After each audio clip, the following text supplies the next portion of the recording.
I'm comedian Lunga Tshuka, the Energizer Funny, streaming live with my special guest on The Price of Fame podcast. We feature entertainment professionals on the show and find out what sacrifices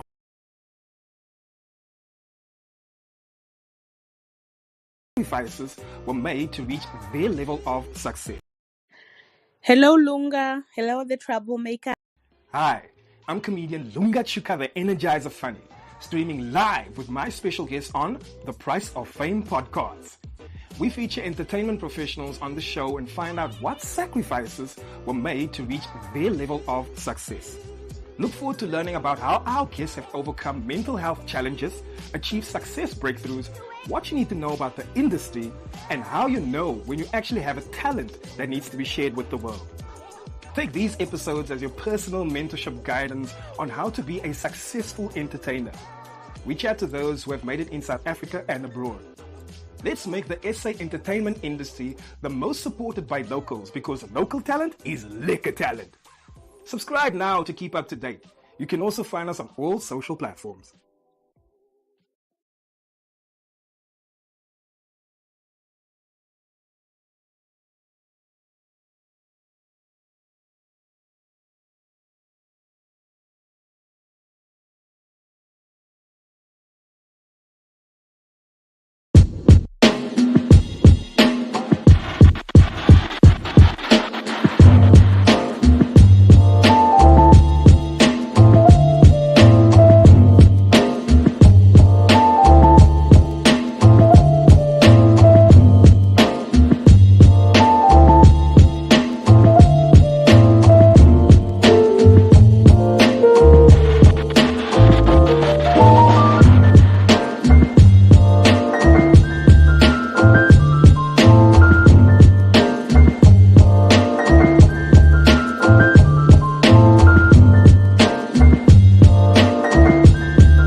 Good evening, ladies and gentlemen, and welcome to another episode of The Price of Fame. My name is Lunga Tshuka, and I'll be your host. This is episode 24, season 2. And now, ladies and gentlemen, schedule for 1-4. It's time for the main event. Weighing in 71 kgs all the way from Mitchell's Plain, Cape Town, South Africa, Earth. He started fighting at the age of 16, ladies and gentlemen, and he's a former MMA World Champion, as well as a former Kickboxing provincial and national champion. And he's the first South African to represent all the way from the Cape Flats to represent at the international Etihad Arena in Abu Dhabi. Let's get ready to rumble. Please welcome to the screen, Faeez, the Troublemaker Jacob.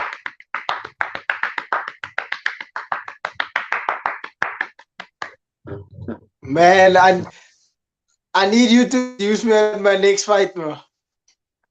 Take me. I need you as my private ring announcer. Take me with you. That was I want to go. Epic. That was so epic. Next time you go to the Etihad, tell time, yeah, you've got your own guy. You tell him now you don't. You tell him you've got your own guy. I have the guy. I'll He's carry been. your bags. I mean, Everything, bro. you are natural. You are natural. Thank you. So, to be honest with you, I actually learned my emceeing style when I started emceeing. I took a lot from the ring announcers actually because I love the way how they bring, the flow that they have and how they get everything exciting. Let's get ready to rumble. So my first few style or like my style is quite influenced by the ring announcers of boxing matches and like obviously martial arts rings and all of that thing. So yeah, that's my vibe, bro. My vibe. That's epic, and I pick up that energy from you. Oh yeah, oh yeah. Okay, brother. So how are you first and foremost? How are you doing this evening? This evening, I'm doing very well. I was quite excited for this. I was definitely looking forward to this. Like I say, I dig the energy, so I just knew it was gonna be a fun time. Awesome stuff. Thank you so much for agreeing to be a guest on the Price of Fame. I know a lot of fans, a lot of people that I know as fans of you are super looking forward to, tonight's thing. And I also appreciate that you've also started to interact a lot more with your fans. But we'll get a little bit about, we'll get into that into the interview. But yeah, I'm so happy to have you here. So it's such a great honor to have the champ in the house. The champ is here. Cool. So first things first, before I get into all the questions, with season 2, we tried something a little different where we now not only on the viewing platforms, but we also on the audio platforms. So we're using Spotify, Apple, as well as Anchor FM. And on Anchor FM, there's a special feature where people can send a voice note and kind of like be part of the interview. So they can send a voice note and ask you a question through a voice note. And we actually have a voice note now. So I'm going to play that first before we get into our conversation. Yeah. That was so quick. I know. The thing is, they see like who's coming on, then they get excited and they send their voice notes like early already. So we obviously we listen to it just to make sure it's not any weird questions or any weird thing, people just whatever. So we make sure that it's a good voice note, and sometimes they even have a question for you. So this voice note that I'm about to cue now comes from a woman named Meno. So yeah, I'm gonna give Meno a chance to ask a question before we get into our conversation.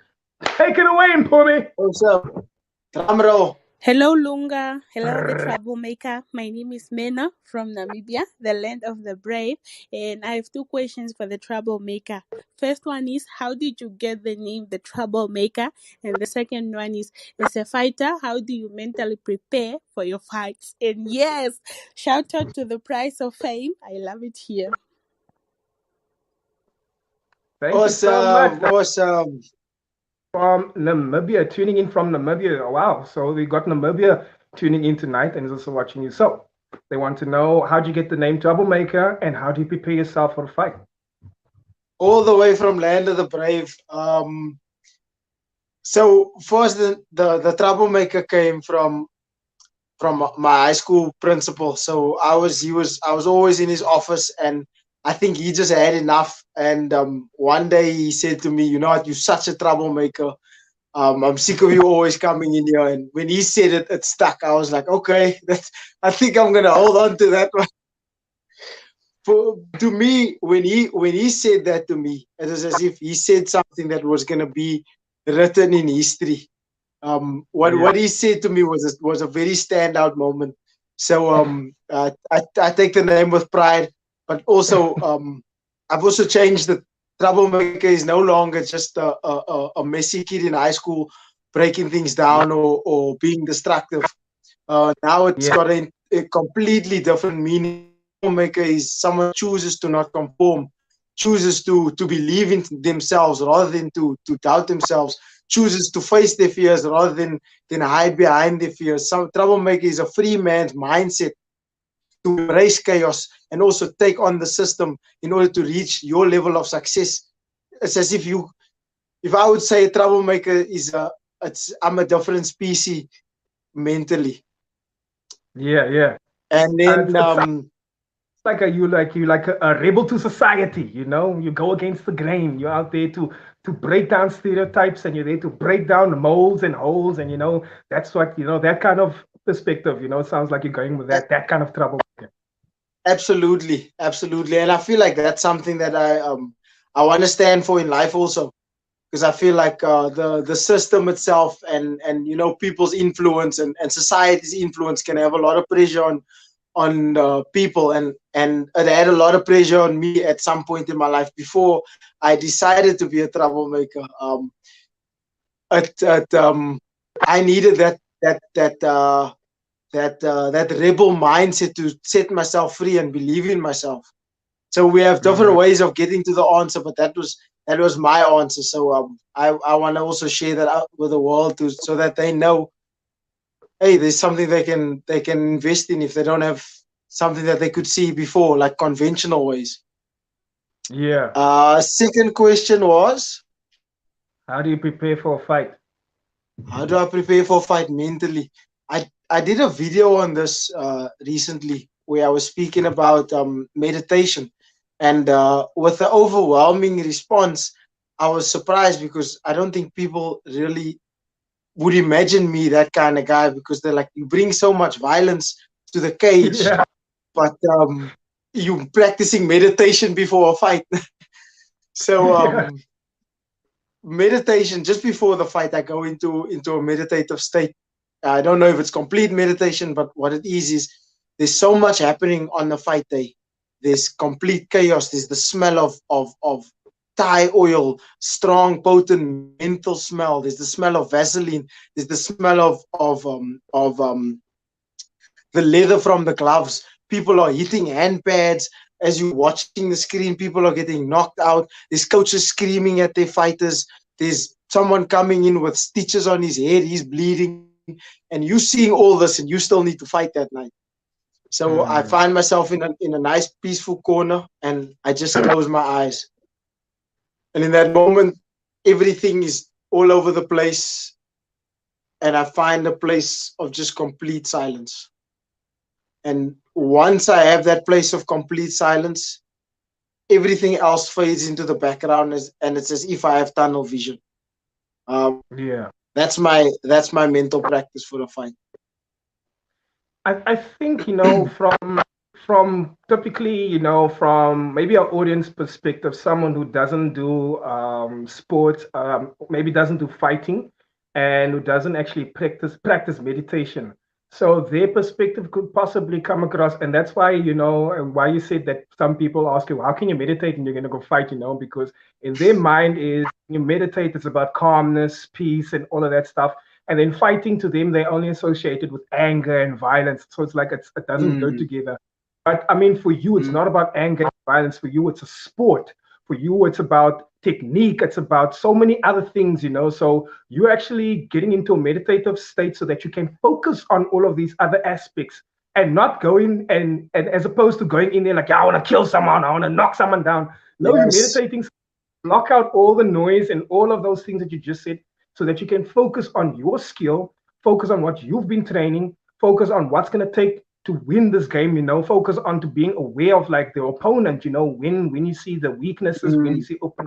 I think that's more of the mindset that you take on where you're fighting so that's why I think people can easily get confused and be like, but how can you meditate and then you go fight? Aren't you angry? I think so, I think what people don't understand is like to cause beautiful violence, you can't be angry. If you upset, your violence will be chaotic. It will be fueled by emotion. You will be extremely narrow-minded and predictable, and it will be easy to see, because all you'll be doing is approaching someone with the intention of hurting. There's no consequential thinking. There's no looseness in the body. It's all tension. What will happen is you'll have such a quick burst, but then you'll have an adrenaline dump, and you'll completely get exhausted. So what being calm in the mind allows you is it allows you to let muscle memory take over, and this is the part of fighting that I'm extremely addicted to, is the fact of not thinking yet not dreaming, just being. It's as if you see the punch and the moment is there for it, but you don't hit. It hits all by itself. That that moving meditation is what's amazing about fighting to me. Mm. No, that is so cool, and I love what you said. Even like what you said, if you want martial arts to actually look like something beautiful, you can't do it with anger. Because when you're with anger, and a lot of Mm. masters will tell you, fight angry, it's messy, and like you're saying, you're just swinging too much, and you're not fighting smart. So someone who is more advanced than you knows how to just play around you because he knows you're gonna Mm. gas when you know if you're angry because you Yes. give. So they know just to like play around, block here because he's gonna gas soon. And when he gas, it's so easy to take you out with a simple punch or a simple kick that you could any other day could stand. But because you're tired, it's easy to be knocked out in that way. And for me, if I think of 100%. if I think of someone who makes martial arts, who actually brings out the art in martial arts, is Donnie Yen when he plays Ip Man. Whoo, he plays it so Yeah. Ip Man when he does it, his moves, Mm. how he brings the art across, it literally looks like an art. It doesn't look like something that's It's angry or destructive. It looks really yeah, like beautiful. So I get graceful, what you graceful. Like he mm, flows. My he money makes it doesn't look. jiggle jiggle. It folds.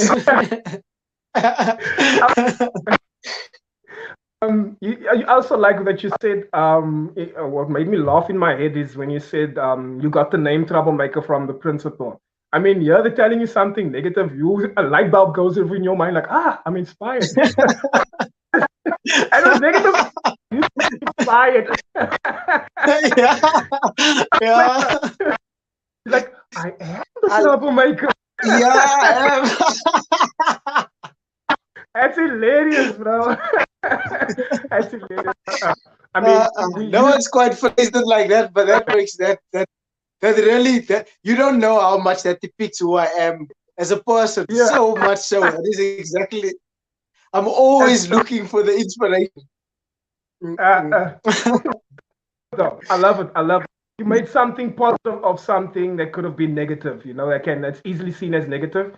I mean, even your perspective of what you're saying, you're actually just a rebel to society. You're that kind of troublemaker, not necessarily the person that goes around hurting people on purpose or like just bossing people around or like just creating trouble. No, you're more of the rebel to society. If you are a Mm. wicked person, you're against humanity, you can count me as a troublemaker.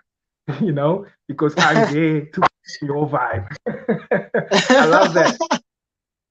I love that. I love that. So listen, man, we've had a bit of a roller coaster these past few years, and last year was, I would say, was a bit of a roller coaster and a bit of like opportunities coming back to the forefront. So for you, in a nutshell, how was 2021, and what were some of the goals that you manifested for this year?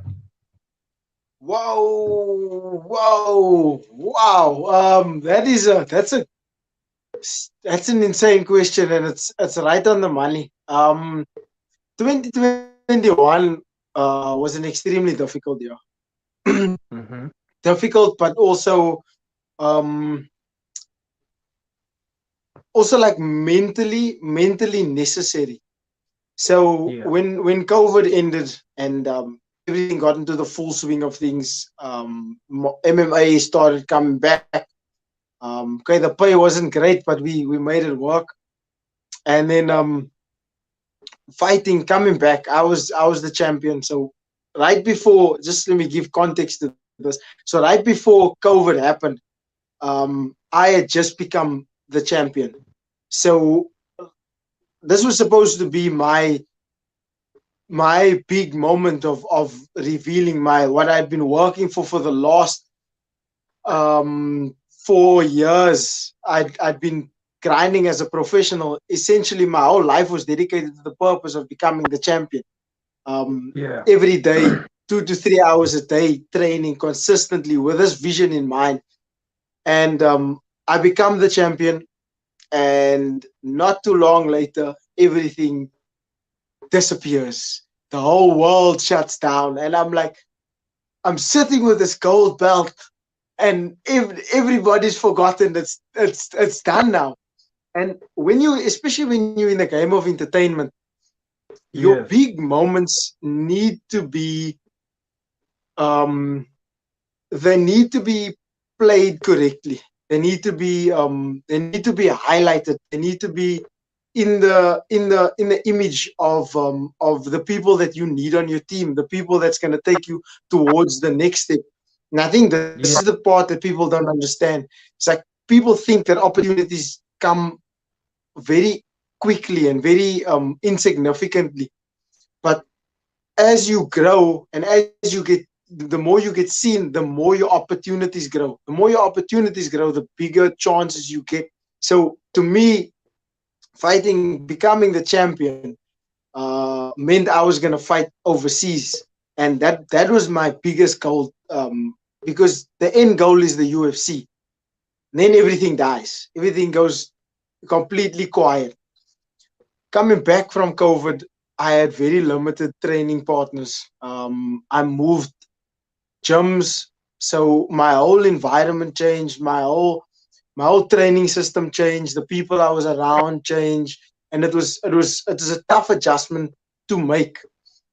And then getting to the fight, I had my first title defense now, and a lot about me had evolved, but some of the things that I practiced had fallen away, and Yeah. I think that was a difficult thing for me, and I didn't realize it at the time, but it could have cost me, and I ended up losing the belt, which was extremely disappointing. But it showed me that there was some level of something that I still had to go through and I had to achieve.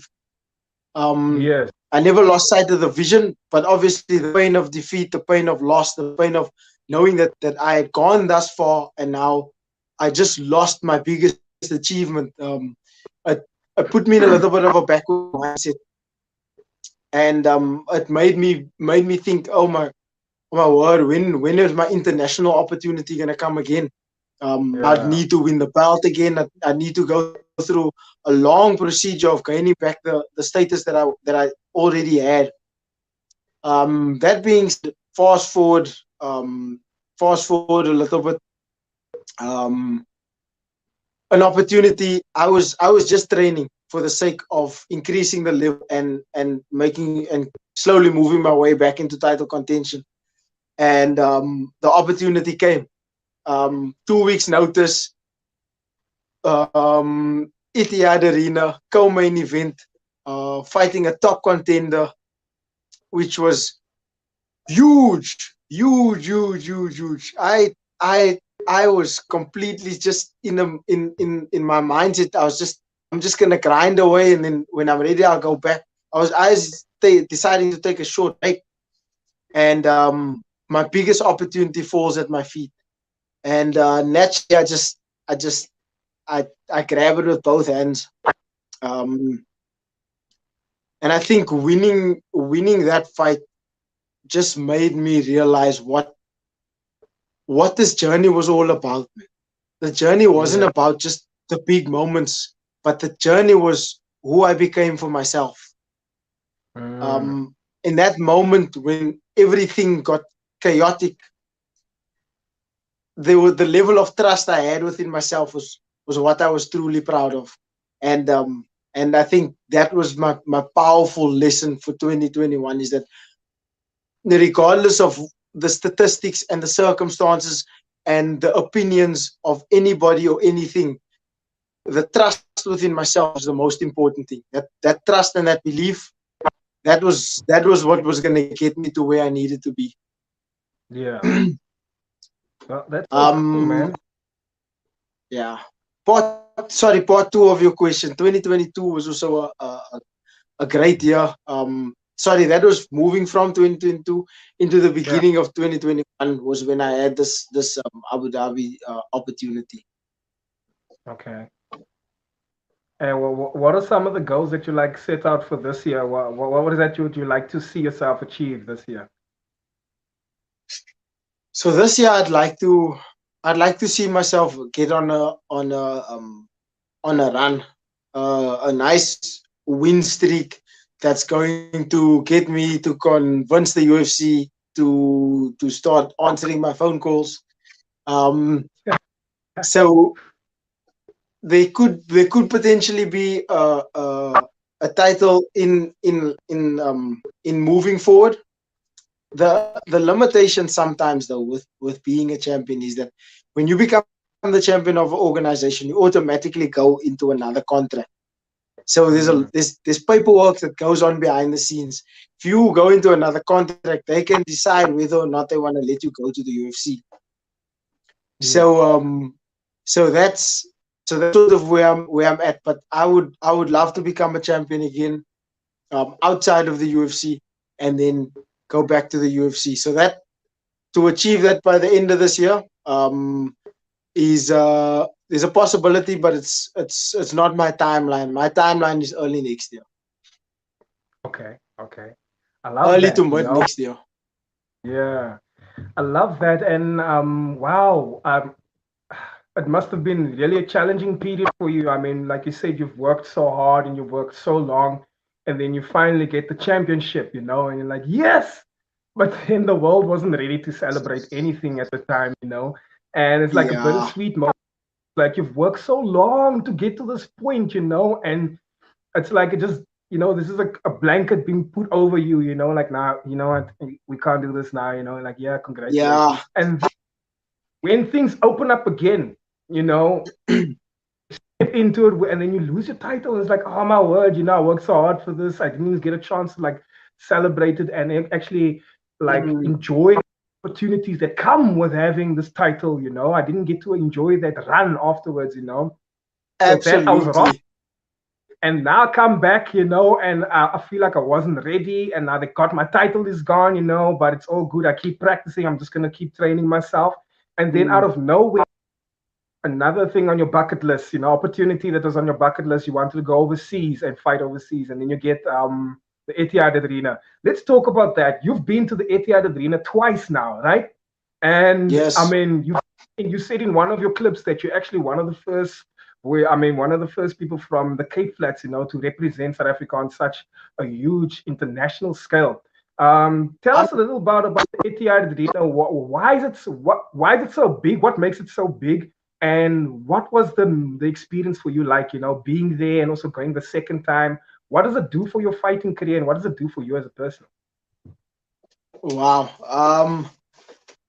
So just statistics out of the way. I think I am the first person from the Cape Flats to go to the Etihad Arena, and I think I'm maybe one of five, if I'm not mistaken, maybe even less than five. I'm just saying five so that it's a high enough number.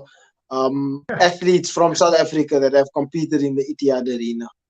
The Etihad Arena is a prestige arena, especially in the mixed martial arts world.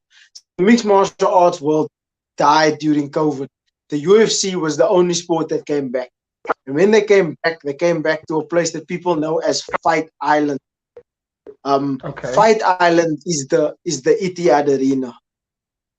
Okay. So to me, being able to compete there, the Etihad Arena hosted the Dustin Poirier versus Conor McGregor fight. The Etihad Arena hosted Khabib versus Dustin Poirier. The Etihad Arena, I think, hosted Justin Gaethje versus Khabib Nurmagomedov. So the Etihad has hosted some of the biggest events. The Etihad Arena has hosted some of the biggest UFC events, which is the biggest mixed martial arts events in the entire world. Yeah. That being said, it's a huge dream of mine. I've always wanted to go overseas for my craft. It was one of the reasons why MMA was so compelling to me in the first place. Getting to go be a gladiator in different parts of the world. I was like, people are like, the Colosseum was great. The Colosseum's great, but like I want to go to all the Colosseums in the major parts of the world. And to me, that experience, that international experience, the treatment was different, the environment was different. There were so many different nationalities. The last time I competed in Abu Dhabi, 18 different countries being represented on that night. So that there was people from all walks of life, all different experiences, people that have been there, that have done it, referees that ref the UFC was reffing in the Etihad Arena on that night. I met Conor McGregor's coach behind the scenes. So to me, being in that environment was like being MMA royalty in essence. It was being surrounded by all those big names. Regardless of that, the moment to me, walking through that, there's a journey that you go through in the fight week specifically. Walking through, the corridors, walking through the backstage, getting your hands wrapped, seeing what the arena looks like. The pictures that I held in my mind when I was just a young kid, or the visualizations I had, it was as if I was there in real life. I was finally living those childhood dreams for real. And the energy that I felt is what I'll never forget. It's an amazing feeling. It's extremely addictive, and it made me realize that I have arrived and I'm ready to stand amongst the elite. Yeah, that is so awesome. I mean, like it's one thing I appreciate about art, whether it be martial arts or just other kinds of performing arts. Your art can really give you the opportunity to like achieve your dreams, go overseas, meet your stars, meet the people that you look up to. I always find that through art, it's a lot easier to accomplish those dreams and those desires. Whereas opposed to, if you're just a mechanic and you want to meet, and no offense to the mechanics now. Let's say you're a mechanic and you want to meet Steve, and you want to meet Steve Harvey one day. What are the chances? What are the chances you're going to bump into him? But if you're a comedian and you're like, oh, one day I want to meet Steve Harvey, there's quite a chance. You could either bump into him at a show one day or a festival. There's so many because Are you busy manifesting your own visions right now? Is that what's happening? No, because like through dance, a lot of dance that I know have met their idols, and even like with comedy, I know a few comedians that have actually stood next to Kevin Hart, and it's because they were attending the same festival, and these are some of the people that look up to. I would be like, I'll probably never meet this person, but like through your art, you get the opportunity to fly and meet, sometimes have a conversation with these people, so I really appreciate that about art, and I'm glad that you also got to be in that space where you could feel like, wow, I'm actually with the great people, and I'm actually touching the ground where great people have touched. This platform is big, and it means a lot to, and it means a lot to me. For you as a boykie all the way from the Cape Flats, how was that experience? Like personally, how did you take that? You know what? Like it's really crazy because the first time I went to Joburg, I was amazed. So you can only imagine infrastructure. Oh man, the infrastructure, the society, the looking around at the difference of life, just the difference of life. I was up at 2 a.m. one night, just walking around because I could. I was just like, it's so safe and amazing. It was like everything. I think also because that country is so new technically, everything is so well put together. Everything is perfect. No litter, no trash. All the bushes are trimmed. All the flowers are nice. It was really like an amazing experience. But on another note, what it also helped me see is how beautiful Cape Town is. When I came back out, the place that we live in is so underrated from our perspective. When tourists come here, their minds are blown, completely blown. But what we have, we really need to be grateful for, because what we have is an amazing place. Like looking at, if I'm thinking about where I would retire, and there's no better place than where my home ground is from. So it taught me two things. It taught me that there's amazing things out there, and that it's my job as a human being to go out there and venture out there and see that, and see the difference between where I am and what's out there. And then also Yeah. it taught me to appreciate where I'm from and really be grateful for what I have and what I've grown up with, what I'm able to Yes. see. Like I can go to the beach, it will take me nothing but 20 minutes, and I can Mm, be at this vast ocean, and not everybody has that. true. No, that's absolutely true, and it's always like you say, it's always through foreigners that you realize what you truly have, is so amazing because like yeah, we see a lot of things, and for some of us Cape Townians alone, if you're not making a certain amount of money, you don't necessarily get to experience all those other things like paragliding and doing all of Mm, those other things. So you don't get to mm, see a lot of the fun stuff. Yes, but there are free things that you can do, which is amazing. Sightseeing things, and like you say, just a 20-minute drive in any direction can get you to a yeah. beach. And we've got the Table Mountain, we've got the forest, we've got penguins at boulders. And when they Mm, point out things, it's only when you realize, oh, yes, we actually do have all of these things. But I think we also just distracted by, it's not easy for us to just go to Camps Bay right now and just like freely enjoy yourself, have dinner there. You have to like schedule it to the end of the yeah. month when you or make Yeah. sure these things. As a tourist, they come only for these things. So for them, of Mm, course, they might be blown. They want to see the best. I want to eat in the strip. I want to go to the best beach. I want to check out what's the fun stuff to do in Cape Town, and they have the money and the time to do that. And us living here, yes, we get to see the beauty, but it's easy for us to forget because we so much focus on maybe our day-to-day life and that kind of thing. But a lot of Cape Townians do still appreciate Cape Town.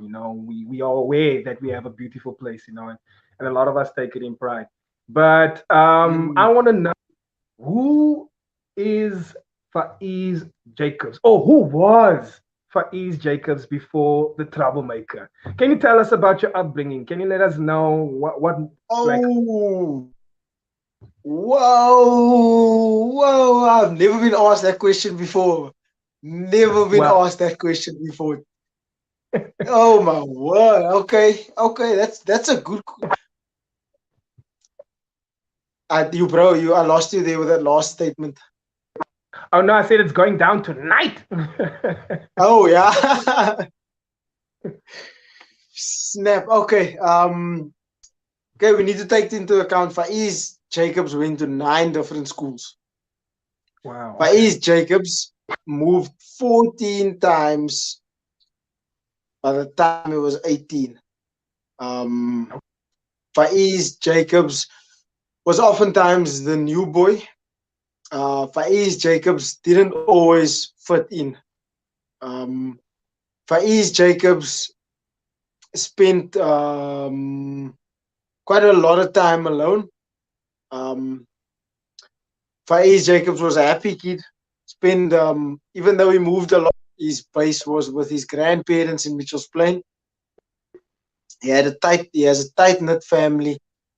Um, that there's a lot of love, a lot of support. Um, Faeez Jacobs experimented with a lot of different things. He tried his best at things. He wasn't always the best at them. He wasn't a natural sportsman, but he always had heart. Faeez Jacobs was also bullied quite a bit. It was painful for him at times.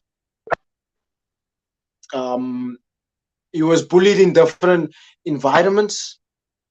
Jacobs went. Okay, I'm stop referring to myself like I'm just gonna continue. So I loved in different uh, let's say economic classes. Okay. I lived in Mitchell's Plain. I lived in Gordons Bay for some time. I lived in Kenilworth. I lived in Surrey Estate. So I've I've been in different classes, surrounded by lots of different people, and I've been subject to lots of different forms of bullying, confrontational bullying, someone speaking behind your back, kind of bullying, someone making you the weird kid that you already feel like kind of bullying, somebody telling you your school pants is not low enough because it's above your ankles, that not being an okay thing, somebody making fun of my acne. I had the most popular nickname in the school, and it was the most horrendous you can imagine. So I had lots of pimples when I was in grade 7, and this is one of the worst moments of bullying in my entire life. And they called me Put. Put is as if put from a fruit. Yeah. And whenever I'd walk in school, somebody shouting from the other side of the field, but, or somebody's running down the road, but, or somebody's got something to say, but, it was but. I don't even think anybody knew my name. Yeah. I also, in 2004, I went to Walter Freedom Primary. Whenever I got a haircut, I got slapped in the back of the head because it was just funny. I was the new kid that didn't defend himself. That's what I got. Nobody else got it. I couldn't do it to anybody else. It was just me that got it. In 2001, grade 1, no, sorry, 2002, grade 2, the most popular guy in the class told everybody I had a crush on the girl next to me, and that I had told him in secret after karate practice, which I never said to him. I completely humiliated, so I spoke to nobody. In 2003, I was wanting to trade Dragon Ball Z pictures. I was at Gordons Bay Primary. My Dragon Ball Z pictures was black and white.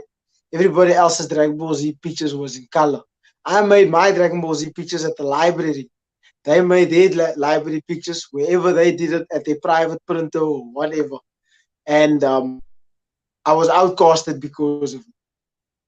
So I was no stranger to feeling that rejection and feeling like I wasn't good enough and feeling like if I tried, somebody was going to humiliate me. The reason I make all these stories so personal is because it holds weight to me, because that's who I used to be, and who I am now is very close to who I wished to be. I always wanted to be like the action heroes in the movies. I always wanted to be able to fight. My favorite cartoons was about fighting. I was a mega Dragon Ball Z fan. WWE, I was obsessed with as I grew up. So I just also just send a little bit of a message. If ever you were for something, or made feel less for something, or pushed down, or told you are not something, you can't be something, all of those things are not your thoughts. They are not your fears, and they are not your feelings. Look in the mirror, be honest with yourself, and figure out a way to really feel good, a good way about yourself. Because once you clear away all that cobwebs, you take away all of everything that is said by somebody or something, or shown to you in some manner or way of how you're not good enough, and you wipe that plate clean, and you decide you're gonna write you're gonna write down your own rule set, your own method, your own manner of being. You can set yourself free like that. Don't be forced into being other people's perception of you. Figure out what your perception of you is, and what you'd like it to be, and work towards that, because at the end of the day, you need to live in your own skin. So yeah. I love how you just brought all of that, across. And usually when, especially as a young boy, moving around, being part of going to different schools, feeling like the outcast, being picked on, all those things that you basically mentioned, can easily push someone into the direction of wanting all of that to stop. So then you start to do things like, okay, I'm going to join a gang now, or I'm going to start doing this, or I'm going to start smoking cigarettes and helping hang out with these people so that I can be popular, so that people can stop bullying me or that kind of thing. And especially like I come from the Cape Flats. I'm in the Cape Flats, and you come from the Cape Flats as well. And like gang, peer I'm in the pressure, Cape Flats drugs. also. Sorry? I'm in the Cape Flats also. Exactly. And growing up here, we we experienced gangsterism, drugs, bullying, peer pressure and all of those things, right? Were those things ever did it ever come as a option to you because of what you were dealing with, having to move around and all of that stuff? And it can kind of like mess with your identity, because just as you pick up friends and then you must rebuild friends, you must rebuild everything, rebuild yourself. And Yes. sometimes do that, they go for gangsterism, or they go for drugs or whatever, because that somehow gives them a sense of brotherhood or sense of identity. Has that ever been an option in your mind, or something that you were challenged with growing up, especially during that time when you found it difficult? Absolutely. And I think I can't take credit for not being involved all by myself. I think I have to give a lot of credit to my family. My family was, especially my grandmother. I spent a lot of time at my grandmother's house, and I grew up there. She's passed away now. She was one of the most influential people in my life, and she made sure that a lot of things that could have influenced me didn't influence me. She made sure I didn't hang out with certain people. She made sure that I didn't leave the house beyond 6 p.m. I wasn't allowed outside after those times. She made sure that when my mind was all messed up, that I got my mind back into the straight and narrow. I'll tell you a funny story. Actually, I was just reminded of this is such a crazy memory. So I decided I was gonna go vegan, vegetarian in high school. And I just want to let you know the kind of influence my granny was. And already when I was in high school, in my mind, I was training to be an MMA champion. So I was running every day. I was hitting the bag every day. And I was sort of pursuing that in many little ways. And so I decided I was going to be a vegetarian. And what I would catch my grandma doing is she'd make stews. So what she'd do, she'd sneak meat into the food underneath, so that the top just looked like it was normal stew without meat. But I'd catch her sneaking meat into the bottom to get me to eat meat. So I did eventually go back to the meat side of things, but just that memory, because she was so afraid of me becoming malnourished. But the influence my family had during the times, now the Troublemaker became a very glamorous name now. But during that time, I put my family through a lot. I was constantly being sent home from school. I was involved in some sort of a mess up some way. I'd been doing a lot of things that was just really bad, breaking things at school. The extent of it goes, it's almost embarrassing to admit. But you know what? If I can admit to my sorrows, I can admit to some of the things that I did wrong also. So for me, my reasoning behind this was I wanted to overcome fear. And I was sick of people beating on me.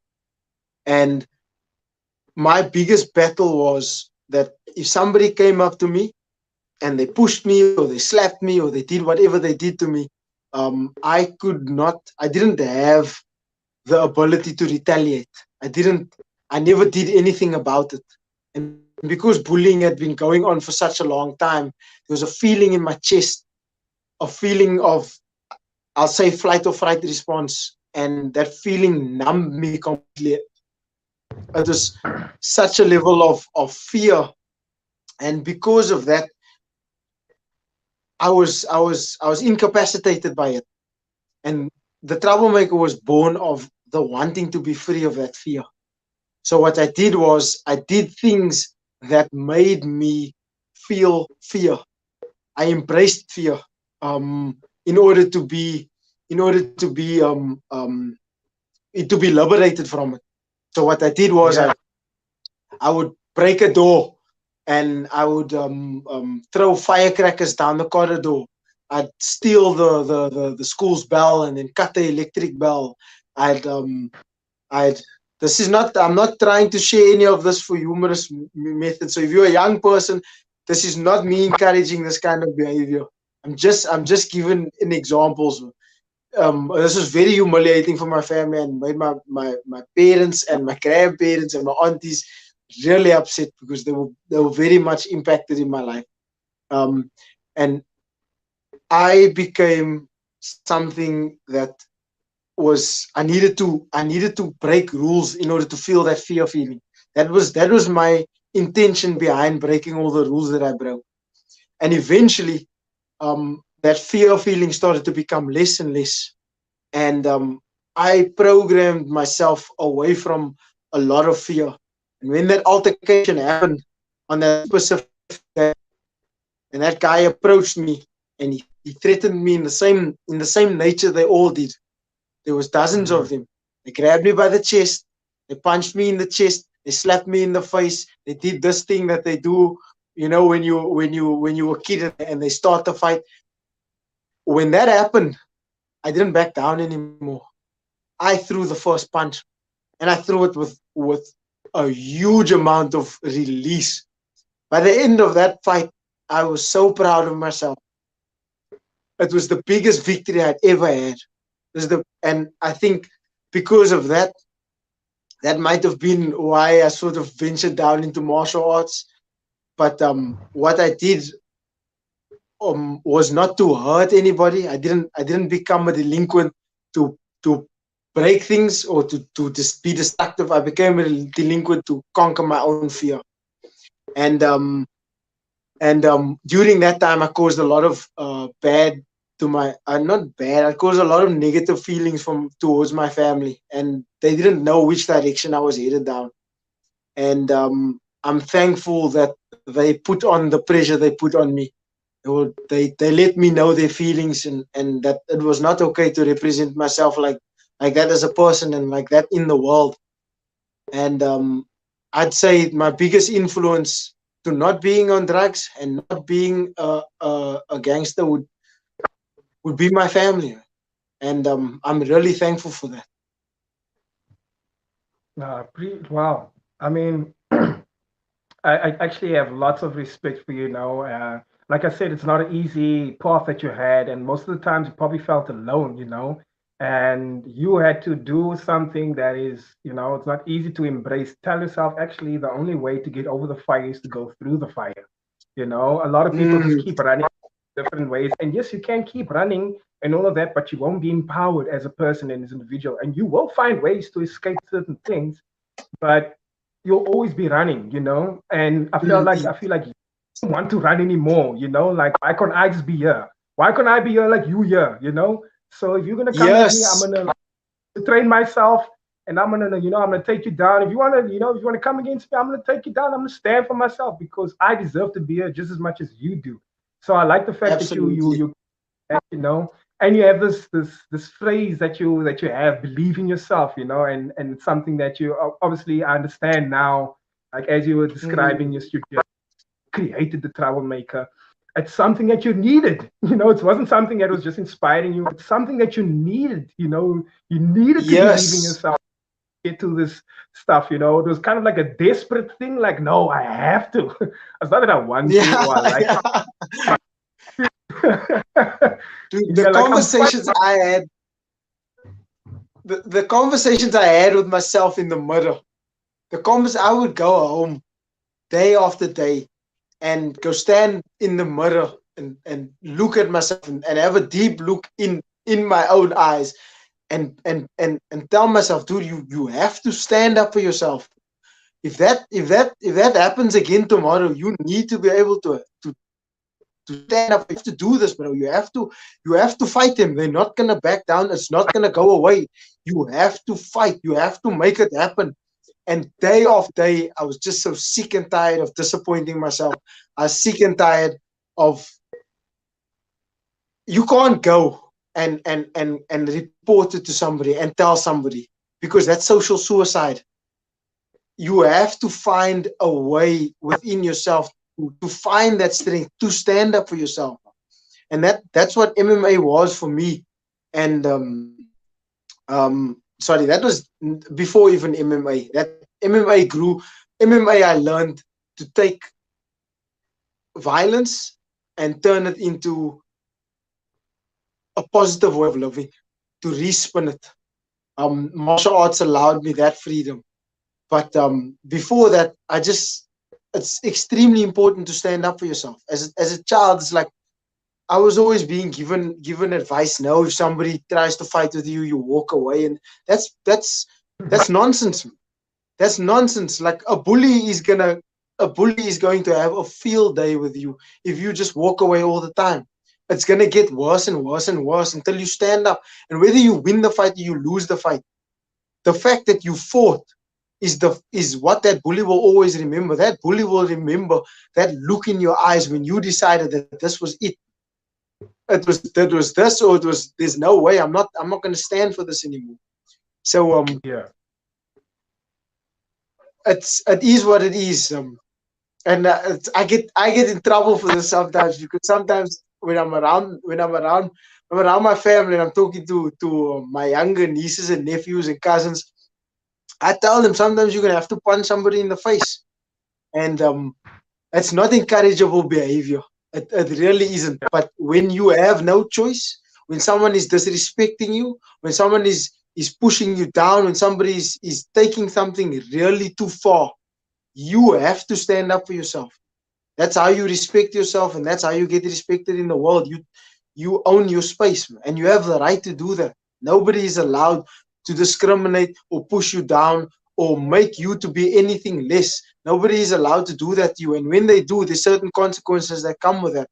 And if they're not learning that at home, then you're going to have to teach them that in the street. Yeah. I mean, and it's like, to be like, if I know it's not politically or correct, but realistically speaking, I mean, that's what stopped my bully, to be honest with you.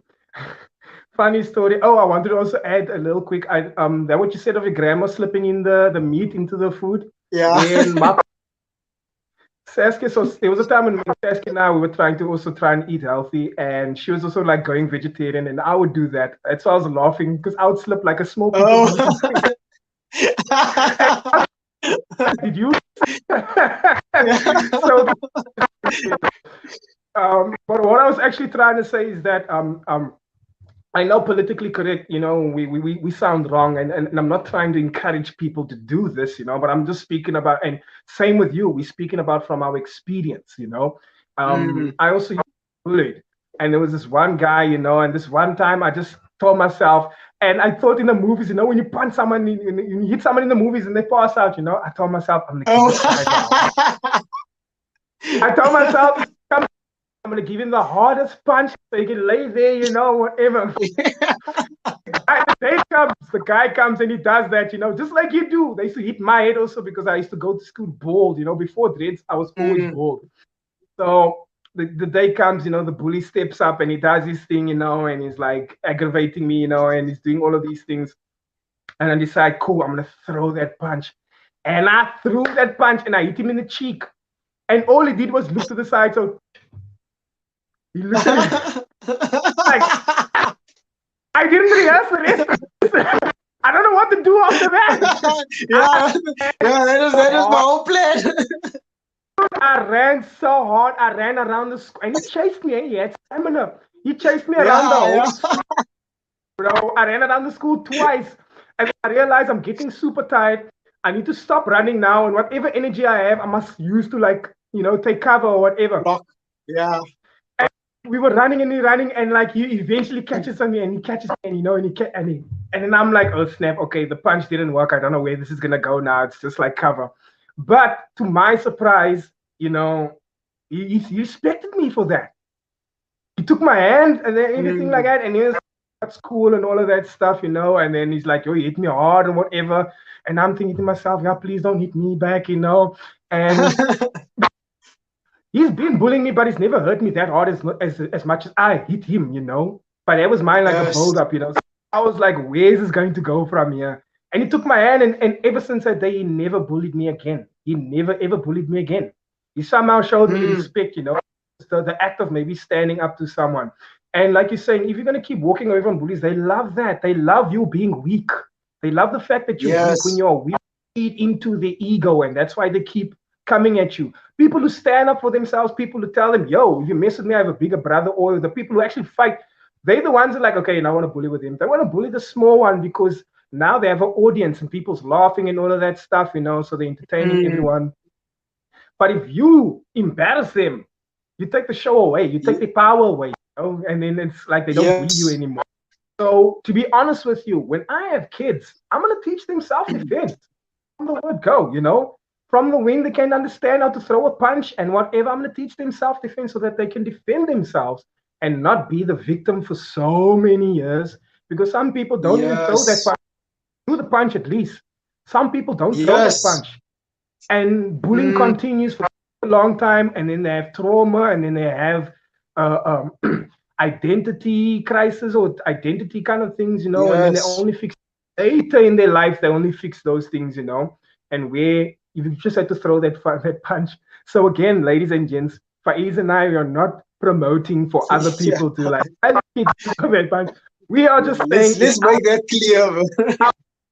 Just disclaimer, in our experience and in our lives, that is what ended the bullying, and that was the beginning of us actually empowering ourselves. So yeah, I guess from that perspective, it's a lot more healthy. Faeez, we've gone over the time, but I have to ask you two more questions. And I had so much more questions for you, but unfortunately, I can only squeeze it into an hour maximum. And I've been enjoying you so much, but I do know that we will have more time apart from this to discuss and get to know each other a bit more in the near future. But second last question to ask you, I really truly want to know, as an MMA fighter, you said UFC is the biggest place that you want to go to. Is there someone currently in the UFC that you look up to, or just throughout your fighting career? Who are your heroes?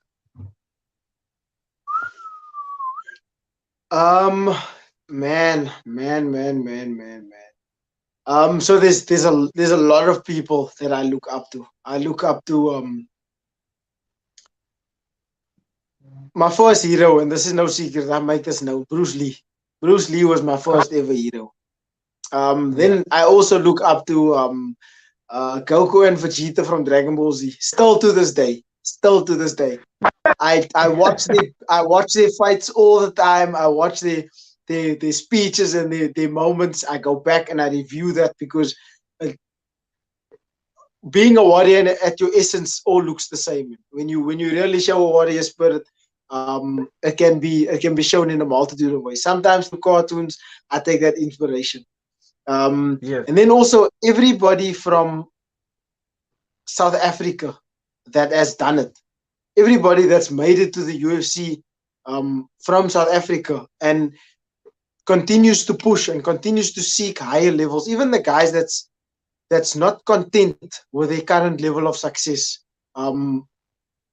I really appreciate that effort, and I really appreciate seeing that. Like I look up to it in a big way. I truly appreciate what they're doing and the effort that they're putting in, and them continuing striving, whether they have the best results or mixed results. I draw inspiration from that, and if they're hearing me now, guys, keep pushing. At the end of the day, we all martial artists. We all have a goal. We all want the best for ourselves and in our journey. So if you out there and you going for it. You are inspiring me. And then just people that refuse to accept less from themselves. People Yeah. that are constantly seeking to evolve, people that are looking for the next level, people that are trying to find a way to improve, to be better, to live this human experience to the fullest. You are inspiring me. Whether you are David Goggins, whether you are Joe Rogan, which inspire me for two entirely different reasons. You are causing a ripple effect in the world, and people are seeing what their potential, where their potential lies. And I see that within myself because of the actions that you show, because of your effort, because of your determination, and because of your will. I am inspired. So yeah, I'm inspired by all of that. And for my final question, and this is the question that I ask all my guests, and we spoke a lot about you. You gave us a good idea of the younger version of yourself, the Faeez Jacobs that growing up and being through all of those challenges, And today, as the troublemaker, is a complete swap, is a complete flip, and you saying it's close to being the ideal person that the younger version always wanted to be. So now, Mm, with the my time machine and I'm going to turn it back to the younger version of yourself, right? Maybe to a time when you needed some advice or some guidance. And it's the version of you today, the troublemaker today, having walked the journey that you've walked, having learned, having made all the sacrifices and all the gains as well. And I'm giving you 5 minutes to speak to the younger version of yourself, just to give some a little bit of encouragement. What would that message be like? damn. Okay. Before I share that, I'll just say something very small, very quick. When I meditate, um, one of my practices is that I go to myself in the future and I meet Okay. with him and I talk about my struggles, my what I've been, where I'm at, and how everything seems confusing, and Yeah. I go to him for reassurance. So he never tells me exactly what's gonna happen, but he always tells me that it's gonna work out for the best. So that's just one of my practices, and I thought I'd share that in there. I love that. Um,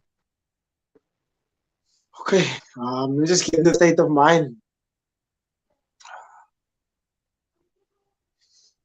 Faiz, if I can just say one thing, you are brilliant, you are unique, you are gonna contribute into the world things that you didn't know you were gonna contribute to this world. You are gonna be more than you can even imagine you are gonna be. Don't let anybody steer you from the path that you want. Don't ever give up on who you want to be and what you want to be. The thoughts in your mind are yours alone. Don't let anybody in there. Your mind is your best player. You stay focused, you concentrate, have a hell of a lot of fun, have a great adventure. Don't forget to always evolve. Don't forget to always pick yourself up when you are down. Scratch the wounds off. It won't last forever. Whatever pain that you felt, your pain will create you. It will build parts of you that are so strong that can't be defeated. That is what you need to succeed. Don't forget that confidence is the best thing. Always love the smile. We practiced it for hours. Love that smile. Love that smile. Love yourself. You are good enough. There's nothing more that you need to do to be complete within yourself. All you need to do is take one step at a time. One step at a time. Every moment of every day is yours to enjoy. This life comes once. Make the most of it. Touch every part of the world that you can. Touch every human being that you can. Make sure that you put out positivity. Don't harbor onto hate. Don't harbor onto negativity. Don't hold on to that. You have far too much to do for that. Always keep your energy in a positive place. Always keep your energy radiant and be fearless. Be unique. Don't be afraid to be yourself. Push it out there. You know what? If they don't like it, shove it down their throat. Because at the end of the day, it's you and you. At the end of the day, it's you and you. That's all you got. That's all you have, you. And that is your greatest asset. That is your greatest strength. That is the greatness that you need inside yourself. Be thankful, be grateful, appreciate the people that's around you, appreciate yourself, and upward, onward, believe in yourself, have faith. Dream, believe, achieve. You a troublemaker for a reason. Don't ever let them stop you. You are unstoppable. You are invincible. Go get it. Go get it. Have fun. Life is an adventure. That's the first time I done that.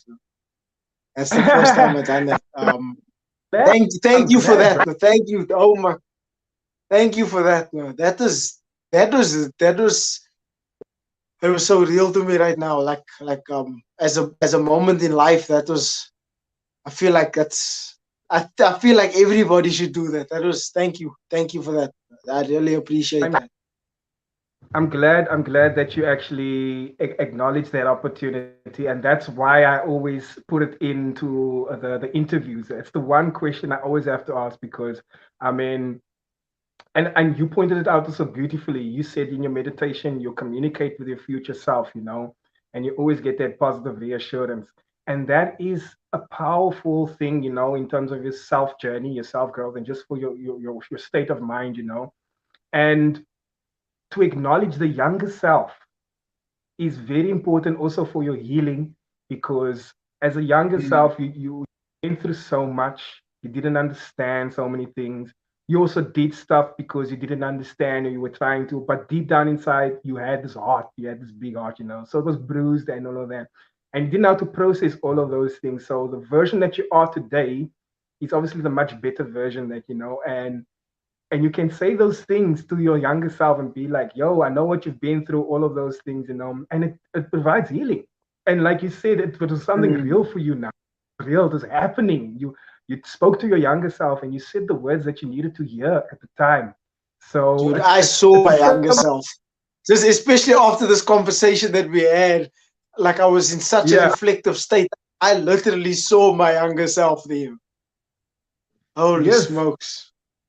I mean, you've been doing it, but you've just been doing it with the future self. But the future self is what to look forward to, and how to keep yourself focused. And to the young, more about healing. So, wow, thank you for taking the opportunity to do that, And a lot of people who are seeing this, and I'm glad you said that a lot of people should do that, because I agree with you. A lot of people should do that. Take a moment, look at your younger self, heal the inner child, heal the inner child. Yeah. Tell them what they need to, and only you can actually heal the inner child. No one's going to say those words the way that you said it, because only you know what you needed to hear or what you needed to know at the time. So damn, man, you feel it. Like I felt like I was loving him 2 times just now. Like I was present, but I know how I would have felt had this been said to me. And it was such a surreal moment. It was as if I was loving then and now. That is man. That was incredible. Thank you again. I'm glad that you understood the effect of it and you actually played it the way it should be. So I appreciate it.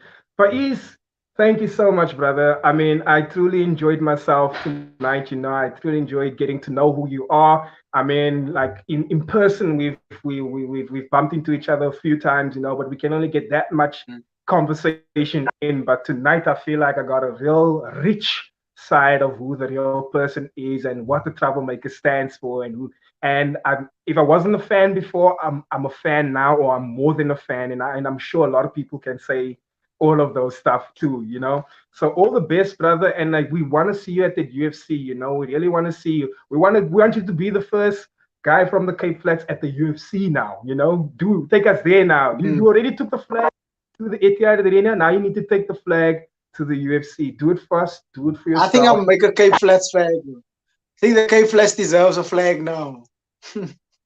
Absolutely.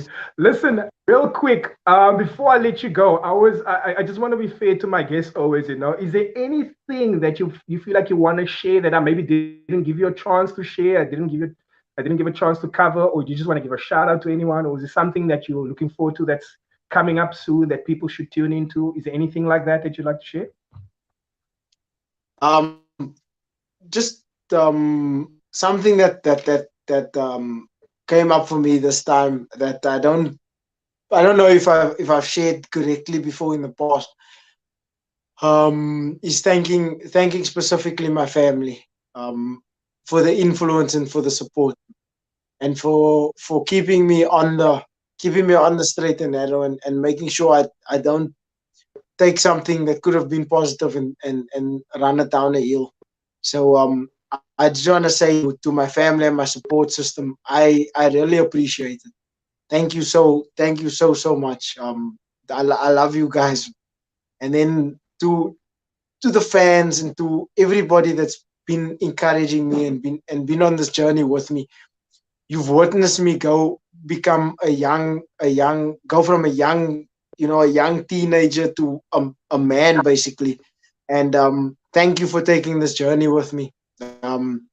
Thank you for enjoying my moments with me. Thank you for being there along the way and celebrating everything with me, celebrating the wins and motivating me through the losses. I really do appreciate it. And then to everybody that's been real, thank you so much. To all the haters, thank you so much. And then to you, brother, at this platform, this moment, getting to share what I just got to share. There's a lot of things that I had said today that I've never said the way that I've said. I've gone into extreme descriptive detail, and you allow me that platform. And there's a certain amount of healing, as you said, that has probably taken place during this conversation, and I feel clear. And I just want to say thank you to you, and thank you for the effort that you're putting out and the message that you're getting to everybody outside. This really is a good show to watch because there's so much human essence here. Like, it's pouring out authenticity and real life. And really just thank you for that, and thank you for the platform. And thank you for being you, dude. Thank you so much, Brian. Thank you. Thank you. I mean, like, wow. I'm humbled by your words, honestly, and you get it. You get the vibe, you know. I appreciate that you get what this platform is for and what I'm trying to achieve here. So that for me makes me extremely happy, and thank you so much. But there's one person I didn't hear you thank. Why didn't you thank Lucille? Where's Lucille in all of this? Huh? What's happening, brother? Are you gonna eat cold supper tonight? Thank you, Lucille. Thank you too. No, I'm just kidding. She obviously falls under family. I included her in family, but I won't make a special specific thank you to her. I really do, and no pressure from Lunga's side. This is coming from me now. I'm going to take this moment and reframe it. I really appreciate the way you have loved me, the way you've seen me be at my worst to my best. The moments that we've shared is incredible, and you saw what I could become before I became it, and thank you for seeing that in me. It really did shed light on the me I wanted to be. It took me a lot out of my destructive patterns. It allowed me to see a lot of things in becoming the man I am today. And I really am thankful to you, Lucille Vessels, and I love you so much. Good save. Brilliant save there. All right, Faeez, look, if we're not going to stop now, we're going to continue, and it's not fair to everyone else who is helping us. Yeah, it's all down this platform. So, yeah, I think we should wrap it up now. Thank you so much, brother. I truly appreciated my time with you tonight. And yeah, looking forward to, I follow you on social media, so I'm looking forward to what big things that you're coming up with, and also looking forward to working with you as well. So yeah, that's gonna be awesome. But for now, let's wrap it up. It's been a lovely show. Good night to you. Thank you so much. Good night and good night, everybody. Cheers. All right. So that's it from myself, ladies and gentlemen, and the Troublemaker. Thank you so much for those of you who are still watching up until this point. Truly appreciate it.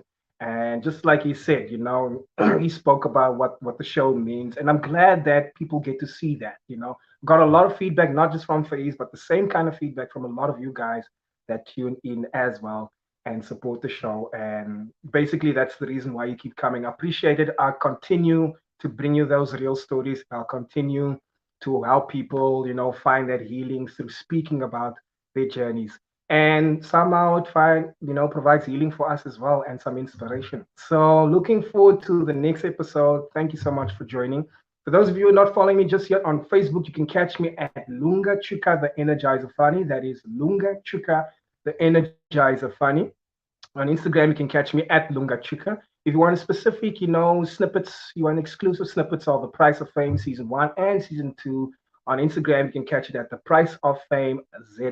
If you prefer the audio version of these interviews, you can go to Anchor FM, Apple, and Spotify. Anchor FM, you can send us a voice note if you have a question for our guests. And then last but not least, the link in the bio on the Instagram page on The Price of Fame ZA will take you straight to my YouTube page, where you'll find the extended episodes of season 1 right through to season 2. When you're there, like and subscribe. A huge thank you again. I feel like tonight is the night of thank you. But I'm very honored and I'm very grateful to say thank you so much to you guys for tuning in. You make the show what it is. Good night to you. My name is Lunga Tshuka. I've been your host. This is The Price of Fame.